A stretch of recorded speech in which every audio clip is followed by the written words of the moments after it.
Okay, for this video I'll be going through pure physics energy tutorial. Okay, question 1. Figure 1 shows a simple pendulum which swings from A to B to C, and the pendulum has a mass of 20 grams. Okay, so before we start, you might need to know that in this chapter everything for the formula should be in SI unit. Okay, so once I see that it is mass of 20 grams, I need to change it to kilograms. So it's 0.02 kg. Now the bob is released from position A. So this is position A, and we see that it is at a distance of or height of 15 cm above B. Okay, so that means B will be used as the reference point or the reference level for this question. So like I mentioned, everything must be in SI unit. So I change 15 cm into 0.15 meters. Okay, we'll keep it for later.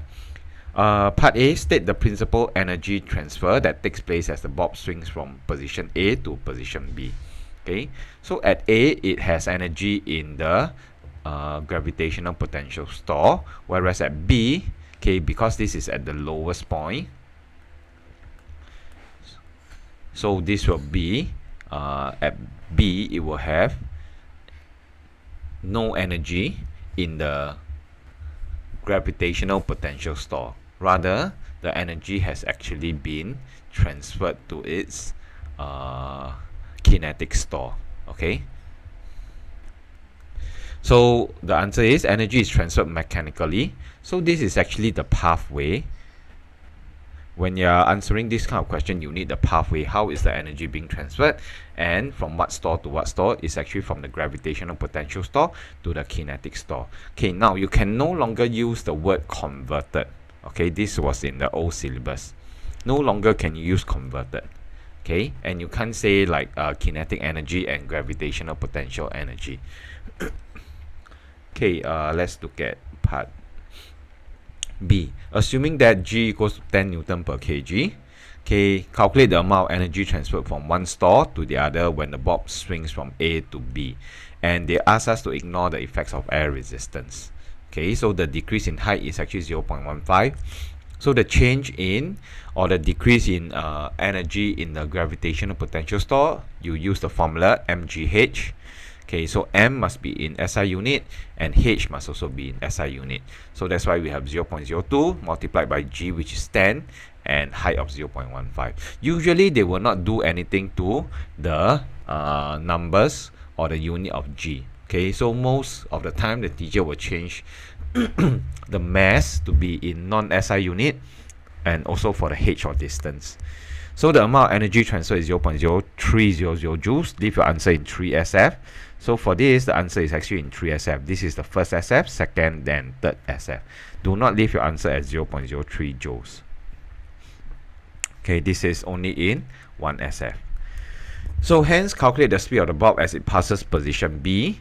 So, like what we mentioned just now, at B, the EP equals to 0 joules. Okay, but the EK is 0.0300 joules. Okay, so we use the formula EK equals to half mv square, and everything must be in SI unit. You do a calculation, you get 1.73 meter per second. Okay, in reality, when the bob swings up towards C, it reaches a maximum height that is lower than position A. So explain why the bob is unable to reach the same height as position A. Okay, so this is quite a standard question. Now, there is air resistance acting on the bob as it swings from A towards C. Okay, so by right, when it swings from A to B, it should reach a lower speed than this. Okay, if we were to take into account effects of air resistance, but in part B, they actually ask us to ignore the effects of air resistance. So it's only in part D when they tell us that there's now air resistance. Okay. So due to work done against air resistance, this is a very useful phrase. We do work against air resistance. Now, some of the bob's total energy is transferred to the internal store of the surroundings. Okay. The remaining energy will be transferred to the gravitational potential store when at maximum height C. Since the amount of energy stored is lesser than the amount stored when at A, the height will be lower than at A. Okay. So we account for this using air resistance and the work done against air resistance. Okay, question 2, a stone of mass 0.4 kg, so the mass is okay, it's in SI unit, is launched vertically upwards from slingshot with an initial velocity of 10 meter per second. So when it was launched, the initial velocity, okay, is equal to 10 meter per second. So that it actually has energy in the kinetic store, but at this position, let's say now it's taken as the lowest point, so the EP is 0. But there is EK. Okay, we can actually calculate that. But before that, they want us to explain how the principle of conservation of energy applies as the stone is launched. Okay, as it is being launched. Now, when the elastic band is released, energy in the elastic potential store of the slingshot, this is the owner of that energy, okay, of that store, is transferred mechanically to the kinetic store of both slingshot and stone because both move. Now, as the stone rises, the energy is transferred mechanically, that's the pathway, from the kinetic store of the stone to its gravitational potential store. Okay, now some energy also transferred to the internal store of the surrounding due to air resistance acting on the stone. Okay, now throughout the total energy of the system, which consists of the slingshot, the stone, and the surrounding, remains the same, which is actually the principle of conservation of energy. Okay, so over here, they are not asking you for the definition of principle of conservation of energy. They're asking for how it applies. So, in order to be able to apply, you need to know what's the principle of conservation of energy. Energy can only be transferred from one store to another, cannot be created, created or destroyed, can only be transferred from one store to another. Okay, only be transferred from one store to another, and the total amount of energy in the system remains the same, which is what is talking about over here in the second part of the principle of conservation of energy. Okay, now part B, calculate the energy in a kinetic store. So we can use EK equals to half mv square, and because everything was in SI unit, so we can get a value of 20 joules. Okay, assuming air resistance is negligible, so we don't need to care about energy being transferred to the internal store. Okay, so the maximum height reached will be from the energy in the gravitational potential store, and all the energy in the kinetic store, because there's no air resistance, will be transferred to the energy in the gravitational potential store. So we link them. So this is 20 joules from the kinetic store, and then from here we can find the height because we have the mass. We are given the mass and we are given the G. So we get 5 meters. So again, do not leave it as 5 meters. This is only in 1 SF. This is incorrect. Okay, the stone is now brought to the moon and launched vertically upwards with the same initial velocity. So it should have the same energy in a kinetic store. That is what's happening here. Now, the moon has a gravitational field strength of 1.6. So what's the maximum height reached by the stone? So we can again swap out our 10 for 1.6. Mass remains the same because mass is the amount of metal in a body. It doesn't change regardless of location. So we see that it can actually reach a higher height of 31.3. Okay. Okay, question 3 is calculation. Okay, they want us to calculate the speed of the roller coaster at position P, Q, and R as it rolls down the track. Okay, so it is initially at rest. So meaning over here, the V is 0 meter per second. Okay, but because it has a height of 16.2 and it is already in SI unit, so it's going to have EK equals to 0 joules, EP equals to there is energy in the gravitational potential store. So it is on a smooth track. That means there is no friction. Okay, and I think the question wants us to ignore air resistance. Okay, they want us to ignore air resistance or take it that it is negligible. Okay, So this is a case of whereby we are applying the principle of conservation of energy. Whatever energy that we have at the start here will be equals to P, will be equals to at Q, will be equals to at R. Okay, so we have height of 0 here. HP, HQ, it is 11.2. HR, it is 9.0 meters. So everything is in SI unit. But what we are lacking is actually the mass. Okay, but maybe before I show you the answer, we take a look at the formula. EK is actually equals to half mv square. Okay, EP, gravitational potential energy, or energy in the gravitational potential store, formula is mgh. Okay, and we see that the mass is present in both cases, right? And when somebody sits on a roller coaster, the mass actually doesn't change, right? The number of people still stay intact, so the mass remains the same. Okay, so even though the mass is not given in the question, but it will be cancelled out. So let's take a look at the first part, whereby it goes to P. So by principle of conservation of energy, so it's a good idea to write down what kind of energy does it possess at that position. So we write down EP and EK, okay, and EP and EK at the start. So they must be equal, because that's the principle of conservation of energy. Then you look at whether does it have any speed, does it have any height. So if it has both height and speed, that means it must have both energy in the same sector. So you can take a look, and you see that the mass actually cancels out.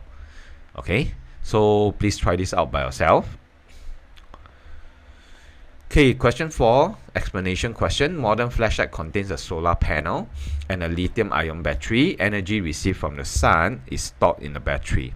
Now, describe the useful energy transfer that takes place when flashlight is being charged under the sun. Okay, so energy is transferred by the propagation of EM waves. So this is the pathway. From where? From the sun to the internal store of the solar panel. Okay, then energy is transferred electrically. This electrically is actually the pathway.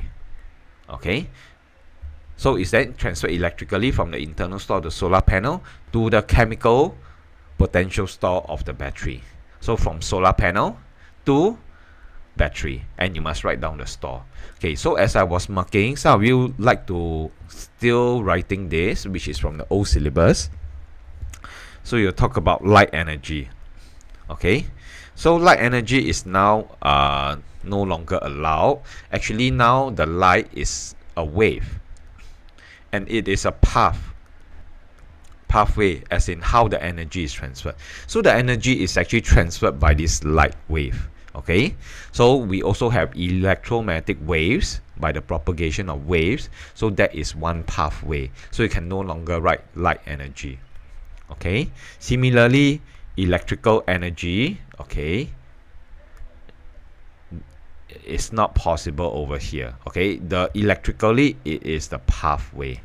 Okay, now what happens when the flashlight is being switched on at night? So the energy is transferred electrically from the chemical potential store of the battery. So this is the store, this is the owner, and this is the pathway.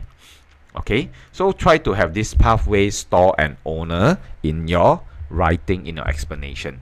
So this is transferred electrically from chemical potential store of the battery to the flashlight. So this actually emits light and infrared waves. So this is actually the pathway. Okay, and this is how the energy is being transferred to the internal store of the surrounding. Okay, but some of you will say light energy is given out. Yeah, so which is incorrect. Okay, question 5. It shows a trolley with a mass of 4 kg. So this is M, and it's in SI unit, so it's okay. It's initially at rest. That means the initial velocity is 0. So you can link that straight away to EK equals to 0 at A. When the trolley is released, it is at a height, so it's going to have EP, energy in the gravitational potential store. It moves towards position B, C, and D. At D, it moves up to a maximum height of 2 meters. We note that it's actually lower. Before rolling back to C, both AB and BC are smooth surfaces. So this is smooth. and this is smooth. Okay, but there's friction over here. Okay, so these are things that you need to unpack. Now calculate the energy in the kinetic store of the trolley at position B. So at B, the height is 0, right? Whereas for at A, we have height, but EK equals to 0. Okay, EK is 0. So by principle of conservation of energy, at A, okay, I have EK equals to 0 plus EP equals to a value. It must be equal to, at B, EK plus EP, which is equals to 0. Okay, so if you do your calculation correctly, it should be 100 joules. Okay. Okay, next, calculate the speed of the trolley at position C. At position C, because it is smooth and we assume that there's no air resistance, okay, so this 100 joules will be the energy in a kinetic store at B, okay, EK at B, right? And because it's smooth, so it should be equals to the energy at C. And then if you apply backwards, EK equals to half mv square, you can then find your V. Okay, because mass is given, and this is from the 100 joules. Please try it. Part C, describe the energy transfer that occurs as the trolley travels from C to D. Okay, so energy from the kinetic store of the trolley, okay, at C is transferred mechanically, this is the path, to the gravitational potential store of the trolley and also to the internal store of the trolley and its surrounding. Why? Due to work done against friction. Because from C to D, it's going up a slope with friction. Hence, assuming that there's constant frictional force along surface CD, calculate this frictional force. Okay, so this is a little bit complex. You have energy. Let's do a C and a D comparison. Okay, so at C, it has energy in a kinetic store only, right? Because it is at level ground. At D, it has energy in the potential store because it has a certain height, 2 meters. But the EK, so EP there is, so this one EK there is. The kinetic store is 0 because it stops at D. It stops at D, right? Stops at D. So if something stops moving, that means EK is equals to 0. Okay, but because there's friction, so this amount that we started off with, okay, plus this amount will not be the same. Oh, sorry. These two amounts will not be the same. So we actually have to add in work done against friction. And this is then transferred to the surrounding. Okay, so you can try it out. Maybe I work out EK first. It's 100. Okay, equals to EP at D, mgh, m is 4, g is 10, h is 2. So if I were to just calculate this out, 2 times 4 times 10 is 80 joules. So there is actually a difference of 20 joules. Where did this 20 joules go to? It is actually the work done against friction. Then we can say that, oh, principle of conservation of energy is conserve is applied over here, right? Because we start off with 100 joules, we must end with a total of 100 joules. Okay, so this is actually the work done against friction, the 20 joules, right? So they want us to calculate the frictional force. So there's this formula, work done equals to force times distance moved in the direction of the force. And we know that the work done against friction is 20 joules. And we need to find this frictional force. We need to find the distance traveled in the direction of the force. And it is 2.5. Okay, because this is what the force made the trolley move in this distance, 2.5. Okay. So 20 divided by 2.5, 40. So frictional force is 8 newtons. Okay. Okay, part E, after being momentarily at rest at position D, the trolley rolls back down to C. Calculate the speed of the trolley when it returns to C. Okay, so at D, it now only has 80 joules. At D, it only has 80 joules in where? In the gravitational potential store. Okay, and because there's still friction when it goes down, right? So you need to take that into account. But now, because of friction up and down, the values get lower and lower. Okay. So you see that the energy at D, this is the initial. Okay.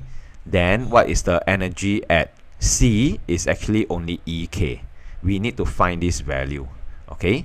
But will this 80 joules be transferred all of it to the energy in a kinetic store? It wouldn't be, because don't forget there's also friction force, and it's going to have the same distance of 2.5 meters.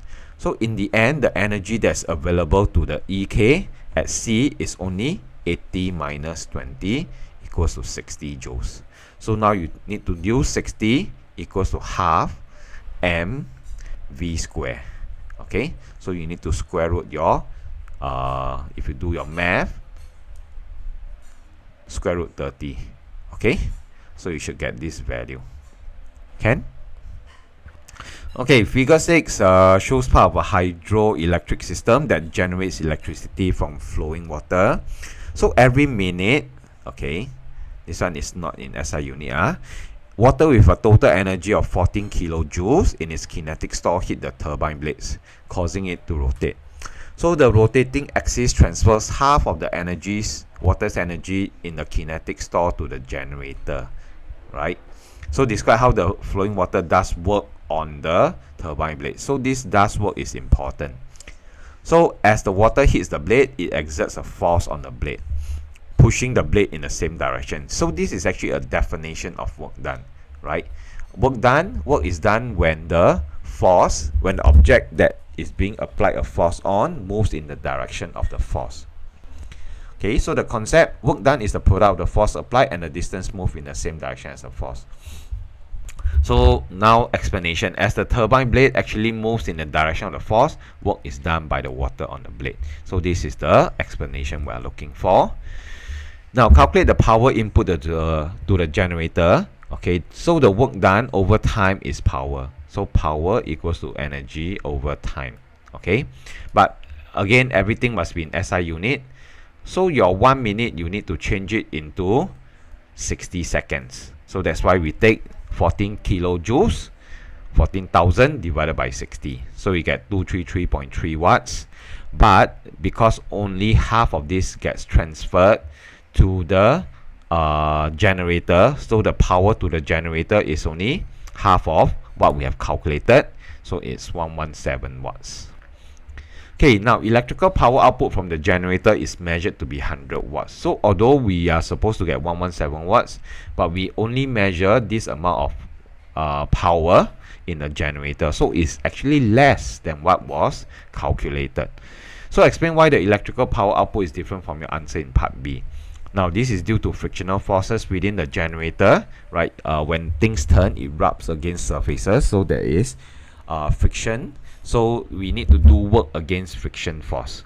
So some of the energy is transferred mechanically to the internal store of the generator, which means this will heat up and its surrounding. Okay, so therefore there's less useful energy output per unit time. Energy over time is actually a power. Okay, so this is saying that there is lesser power. Now calculate the efficiency of the generator. So this is a formula, useful power output over total input multiplied by 100. So the useful one is 100 over 117. You should get this percentage. Okay, question 7 shows an electric motor and pulley system used to pull a 180 kg load. So this 180 kg is actually the mass. In order to pull the load up the ramp at a steady speed, So this is highlighted. Why? Because the V doesn't change. If the V doesn't change, that means the energy in a kinetic store doesn't change. So this is a very important thing to take note. Okay. So the electric motor pulls a cable with a tension of 600 Newton. We need to take note of this, and also this 4 meters. Okay, there's also a height of 1 meter. Okay, but at least everything is in SI unit. So describe the energy transfer as the load is being pulled up.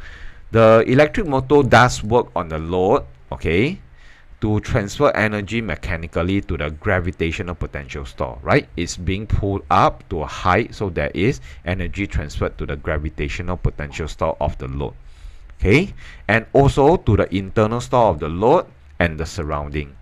Why? Because there's work done against friction between the ram and the load. Take note, there is no energy transferred to the kinetic store. The load doesn't move faster because it is moving at a constant speed.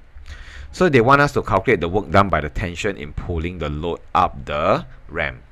So work done by tension is force times distance moved in the direction of the force. So please use the correct distance, which is actually 4 meters. Okay, so the energy transferred or the work done is 2,400 joules. Now calculate the work done against friction. Okay, so imagine if I just carry the load up. So the energy transferred to the load, if I carry up vertically, will just be the change in the EP. EP equals mgh. Okay, and what is the mass? The mass is 180. G is 10. The height is 1. So by right, if I can carry this 180 kg thing up the lorry, up a distance of 1 meter, I would only use 1,800 joules. But if I were to use the motor, I will need 2,400. So that is a difference of 600 joules.